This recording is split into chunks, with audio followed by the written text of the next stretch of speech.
Hi friends, welcome to Kavyanayana YouTube channel. ನಾನು ಸುಷ್ಮಾ.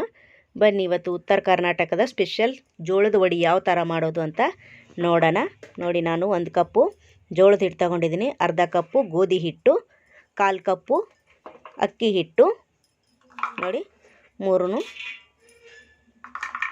1/4 ಕಪ್ಪು ಕಡಲೆ ಹಿಟ್ಟು, 4 ಕಲಿಸ್ಕೊಳ್ಳೋಣ ಚೆನ್ನಾಗಿ. 1 ಟೇಬಲ್ ಸ್ಪೂನು ಉಪ್ಪು ಹಾಕ್ಕೊಂಡು ಕಲಿಸ್ಕೊಳ್ಳೋಣ. ನೋಡಿ, ಚೆನ್ನಾಗಿ ಮಿಕ್ಸ್ ಮಾಡಿದ್ದೀನಿ. ಇವಾಗ 1 ಟೇಬಲ್ ಸ್ಪೂನು ಉಪ್ಪು, ಆಮೇಲೆ ಕಲಿಸ್ತಾ ಸ್ವಲ್ಪ ರುಚಿ ನೋಡಿ ಹಾಕ್ಕೊಳ್ಳಿ. 1/4 ಟೀ ಸ್ಪೂನು ಅರಿಶಿನ ಪುಡಿ, ಚೆನ್ನಾಗಿ ಕಲಿಸ್ಕೊಳ್ಳೋಣ. ನೋಡಿ, ಚೆನ್ನಾಗಿ ಕಲಿಸ್ಕೊಂಡು ಇದಕ್ಕೆ ಕುದಿಯೋ ನೀರು ಹಾಕಿ ಕಲಿಸಬೇಕು. ಬೇಗ ಮೆತ್ತಗಾಗುತ್ತೆ ಹಿಟ್ಟು, ಬೇಗ ನೆನೆದು ಬಿಡುತ್ತೆ. ಅಲ್ಲಿವರೆಗೂ ಇಲ್ಲಿ ಮಸಾಲೆ ರುಬ್ಬಿ ಹಾಕ್ಕೊಳ್ಳೋಣ ಬನ್ನಿ. ಹಸಿಮೆಣಸಿನ್ಕಾಯಿ, ಜೀರಿಗೆ, ಬಿಳಿ ಎಳ್ಳು, ಧನಿಯಾ ಕಾಳು, 1 ಬೆಳ್ಳುಳ್ಳಿ, ಕೊತ್ತಂಬರಿ, ಓಂ ಕಾಳು ಎಲ್ಲನೂ ಮಿಕ್ಸಿ ಮಾಡಿಕೊಂಡು ಆ ಹಿಟ್ಟಿಗೆ ಸೇರಿಸ್ಕೊಳ್ಳೋಣ. ಸ್ವಲ್ಪ ನೀರು ಹಾಕ್ಕೊಂಡು ರುಬ್ಕೊಳ್ಳಿ. ನೋಡಿ, ಇವೆಲ್ಲವನ್ನು ರುಬ್ಕೊಂಬರೋಣ ಈಗ. ನೋಡಿ, ಪೇಸ್ಟ್ ಮಾಡಿದ್ದೀವಿ. ಈಗ ತರಿತರಿಯಾಗಿದ್ದರೂ ಕೂಡ ಪರವಾಗಿಲ್ಲ. ಇವಾಗ ಆ ಹಿಟ್ಟಿಗೆ ಅದನ್ನು ಸೇರಿಸ್ಕೊಂಡು ಕಲಿಸ್ಕೊಳ್ಳೋಣ. ನೋಡಿ, ಪ್ಲೀಸ್ ನಮ್ಮ ಚಾನಲ್ನ ಸಬ್ಸ್ಕ್ರೈಬ್ ಮಾಡ್ಕೊಳ್ಳಿ. ಸಬ್ಸ್ಕ್ರೈಬ್ ಮಾಡಿಕೊಂಡು ಐಕಾನ್ನ ಪ್ರೆಸ್ ಮಾಡ್ಕೊಳ್ಳಿ. ನೋಟಿಫಿಕೇಷನು ಮೊದಲೇ ನಿಮಗೆ ಬರುತ್ತೆ. ನೋಡಿ, ಈ ಥರ ಪೇಸ್ಟ್ ಹಾಕ್ಕೊಂಡು ಕಲಿಸ್ಕೊಂಡಿದ್ದೀನಿ. ಇದಕ್ಕೆ ಕುದಿಯೋ ನೀರನ್ನು ಹಾಕಿ ಸ್ವಲ್ಪ ಸ್ವಲ್ಪ ಕಲಿಸ್ಕೋಬೇಕು.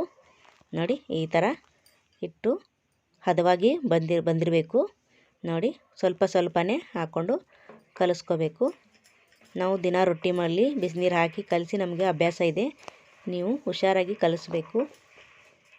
ನೋಡಿ, ಚೆನ್ನಾಗಿ ಕಲಿಸ್ಕೋಬೇಕು. ಅದು ಸ್ವಲ್ಪ ಸ್ವಲ್ಪನೇ ನೀರು ಹಾಕ್ಕೊಂಡು ಹದವಾಗಿರಲಿ. ಹಿಟ್ಟು ಸ್ವಲ್ಪ ಸ್ಮೂತ್ ಇರಲಿ, ಜಾಸ್ತಿ ಗಟ್ಟಿ ಬೇಡ. ನೋಡಿ, ಈ ಥರ ಚೆನ್ನಾಗಿ ಕಿವುಚ್ಕೊಂಡು ಎಲ್ಲವನ್ನೂ ಮಿಶ್ರಣವಾಗೋ ಥರ ಕಲಿಸ್ಕೊಳ್ಳೋಣ. ನೋಡಿ, ಇವಾಗ ಕಲಿಸೋದಾಗಿದೆ. ನೋಡಿ, ಈ ಥರ ಆಗಬೇಕು. ಇದನ್ನು 1 ಅವರು ನೆನೆಯೋಕ್ಕೆ ಬಿಡೋಣ.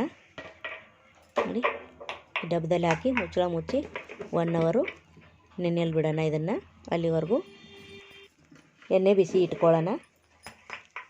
ನೋಡಿ, ನೆನೆದಿದೆ. ಈಗ ಇದು ಯಾವ ಥರ ತಟ್ಟೋದು ಅಂತ ತೋರಿಸ್ಕೊಡ್ತೀನಿ ನಿಮಗೆ. ನೋಡಿ, ಈ ಥರ ಉಳ್ಳಿ ತಗೊಂಡ್ಬಿಟ್ಟು ಕೈಯಲ್ಲಿನೇ ರೌಂಡಾಗಿ ಮಾಡಿಕೊಂಡು ಸ್ವಲ್ಪ ಎಣ್ಣೆ ಸವರ್ಕೊಂಡು ಕೈಯಲ್ಲೇ ಅಂಗೈಯಲ್ಲಿನೇ ತಟ್ಟಬೇಕು. ನೋಡಿ, ಎಣ್ಣೆ ಸವರ್ಕೊಂಡು ಇವಾಗ ತಟ್ಟಬೇಕು. ಅದನ್ನು ಒಂದು ಅಂಗೈದು ಫುಲ್ಲು ತಟ್ಕೊಳ್ಳಿ. ನೋಡಿ, ದಪ್ಪ ಬೇಕಾ ತೆಳು ಬೇಕಾ ನೀವೇ ಈ ಥರ ತಟ್ಕೊಂಡು ಒಂದೇ ಸತಿ ಸ್ವಲ್ಪ ತಟ್ಕೊಂಡಾದಮೇಲೆ ಎಣ್ಣೆಯಲ್ಲಿ ಬಿಡೋದು. ನಾನು ಇನ್ನೊಂದು ತೋರಿಸ್ತೀನಿ. ನೋಡಿ, ಎಷ್ಟು ತೆಳು ಮಾಡ್ತೀರೋ ಅಷ್ಟು ಇನ್ನೂ ಒಳ್ಳೆಯದು. ನೋಡಿ, ಈ ಥರ ನಿಮಗೆ ದಪ್ಪ ಅನಿಸ್ತಾ ಇದೆ, ಈ ಉಳ್ಳಿ ಬೇಡ ಅಂದರೆ ಇನ್ನೊಂದು ಮೆಥಡಲ್ಲಿ ತೋರಿಸ್ಕೊಡ್ತೀನಿ ನಿಮಗೆ. ನೋಡಿ, 2 ಲಟ್ಟಿಸ್ಕೊಂಡಿದ್ದೀನಿ ಕೈಯಲ್ಲಿನೇ.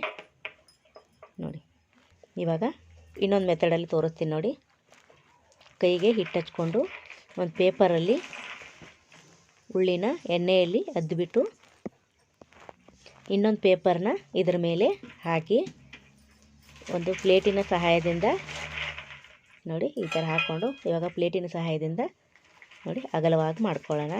ತುಂಬ ತೆಳುವಾಗಿ ಬರುತ್ತೆ. ನೋಡಿ, ಇಷ್ಟೇ ಬೇಕಂದರೆ ಇಷ್ಟೇ ಮಾಡ್ಕೊಬೋದು. ನಾನಿನ್ನೂ ಸ್ವಲ್ಪ ಅಗಲ ಮಾಡ್ಕೊತೀನಿ. ನೋಡಿ, ಈ ಥರ ರೌಂಡಾಗಿ ಬರಬೇಕು. ನೋಡಿ, ಸೂಪರಾಗಿ ಬಂದಿದೆ. ನೋಡಿ, ಅದಕ್ಕಿಂತ ಇದು ಬೆಟರ್ ಆಗಿದೆ. ನೀವು ಇದೇ ಥರ ಮಾಡ್ಕೊಳ್ಳಿ. ಇನ್ನೂ ಚೆನ್ನಾಗಿ ಬೇಕಾದರೆ ಎಣ್ಣೆ ಹಚ್ಕೊಂಡು ಇನ್ನೊಂದು ಚೂರು ದೊಡ್ಡದಾಗೂ ಕೂಡ ಮಾಡ್ಕೋಬೋದು. ನೋಡಿ, ನಿಮಗೆ ಇನ್ನೊಂದು ತೋರಿಸ್ಕೊಡ್ತೀನಿ. ಹಾಗೆಯೇ ಮತ್ತೆ ಎಣ್ಣೆ ಹಚ್ಕೊಂಡು ಪೇಪರ್ ಮೇಲೆ ಪೇಪರ್ ಇಟ್ಟು ಒಂದು ಪ್ಲೇಟಿನ ಸಹಾಯದಿಂದ ಅಗಲ ಮಾಡ್ಕೋಬೇಕು. ಟೇಸ್ಟ್ ಮಾತ್ರ ಸೂಪರಾಗಿರುತ್ತೆ ಫ್ರೆಂಡ್ಸ್. ಒಂದು ಸತಿ ನೀವು ಮನೇಲಿ ಮಾಡಿ ಯಾವ ಥರ ಬರುತ್ತೆ ಅಂತ ಕಮೆಂಟ್ ಮಾಡಿ ಫ್ರೆಂಡ್ಸ್. ನೋಡಿ, ನಮ್ಮ ಕಡೆ ಉತ್ತರ ಕರ್ನಾಟಕ ಕಡೆ ಯಾವಾಗಲೂ ಮಾಡ್ತಾನೇ ಇರ್ತೀವಿ ನಾವು, ಅಷ್ಟು ಟೇಸ್ಟಿಯಾಗಿರುತ್ತೆ ಇದು ನೋಡಿ. ಆಲ್ರೆಡಿ ತಟ್ಟೆಯಲ್ಲಿ ಒಂದು ಸ್ವಲ್ಪ ಮಾಡಿ ಇಟ್ಕೊಂಡಿದ್ದೀನಿ. ಇವಾಗ ಎಣ್ಣೆ ಬಿಸಿಯಾಗಿದೆ. ಇವಾಗ ಇವನನ್ನು ಕರೆದು ತೋರಿಸ್ತೀನಿ ಬನ್ನಿ ನೋಡಿ. ಇವಾಗ ಒಂದೊಂದೇ ಬಿಡೋಣ, ಬಿಟ್ಟು ಹಾಗೆ ಬಿಡಬಾರ್ದು. ಇದು ನೋಡಿ ಈ ಥರ ಪ್ರೆಸ್ ಮಾಡಬೇಕು, ಪ್ರೆಸ್ ಮಾಡಿ ಮಾಡಿ ಮಾಡಿ ಹೊಳಿಸ್ಬೇಕು ಅವನ್ನ. ಆವಾಗ ಪೂರಿ ಅಥವಾ ವಡೆ ಉಬ್ಬುತ್ತೆ ನೋಡಿ.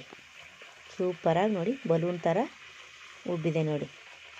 ಹಾಕಿ ಸುಮ್ಮನೆ ಬಿಡಬಾರ್ದು, ಹಾಗೆ ಆವಾಗವಾಗ ಪ್ರೆಸ್ ಮಾಡ್ತಾ ಇರಬೇಕು. ಅದು ಉಬ್ಬೋವರೆಗೂ ಪ್ರೆಸ್ ಮಾಡಿದ್ರೆ ನೋಡಿ ಆವಾಗ ತಿರುವಿ ಹಾಕಬೇಕು ನೋಡಿ. ಫಸ್ಟು ಎಣ್ಣೆ ಬಿಸಿ ಆದಮೇಲೆ ಲೋ ಫ್ಲೇಮಲ್ಲಿ ಇಡಬೇಕು ಉರಿನ. ಆವಾಗ ಚೆನ್ನಾಗಿ ಈ ಥರ ಬೇಯಿಸ್ಕೋಬೇಕು ನೋಡಿ. ಆಯಿತು, ಸೂಪರಾಗಿ ಬಂದಿದೆ ಈಗ ನೋಡಿ. ನೋಡಿ ಆವಾಗಲೇ ಒಂದು ಮಾಡ್ಕೊಂಡಿದ್ದೀನಿ, ಇವಾಗೊಂದು ನಿಮಗೆ ತೋರಿಸ್ದೆ ನೋಡಿ. ಇವಾಗ ಮತ್ತೆ ಇಷ್ಟೆಲ್ಲ ಮಾಡ್ಕೊಂಡಿದ್ದೀನಿ. ಅದೇ ಥರನೇ ನೀವು ಮಾಡ್ಕೊಳ್ಳಿ ಮನೇಲಿ ನೋಡಿ. ಸೂಪರಾಗಿ ಬಂದಿದೆ ನೋಡಿ. ಅದನ್ನು ಮುರಿದ್ಬಿಟ್ಟು ತೋರಿಸ್ತೀನಿ ನೋಡಿ. ನೋಡಿ ಏನಿದೆ ಅದರಲ್ಲಿ, ಏನೂ ಇಲ್ಲ ನೋಡಿ. ಎಷ್ಟು ಮೆತ್ತಗೆ ತೆಳುವಾಗಿ ಮೆತ್ತಗೆ ಬಂದಿದೆ ನೋಡಿ. ನೋಡಿ ಹೊರಗಡೆ ಕುರು ಅಂತ ಐತೆ, ಒಳಗಡೆ ನೋಡಿ ಮೆತ್ತಗೆ. ನೀವು ಪಲ್ಯ, ಸಾಂಬಾರು, ಯಾವುದ್ರ ಚಟ್ನಿ ಯಾವುದ್ರ ಜೊತೆ ಎಲ್ಲಾದರೂ ತಿನ್ಬೋದು. ಪ್ಲೀಸ್ ನಮ್ಮ ಚಾನಲ್ನ ಲೈಕ್ ಮಾಡಿ, ಶೇರ್ ಮಾಡಿ, ಕಮೆಂಟ್ ಮಾಡಿ, ಸಬ್ಸ್ಕ್ರೈಬ್ ಮಾಡ್ಕೊಳ್ಳಿ. Thank you.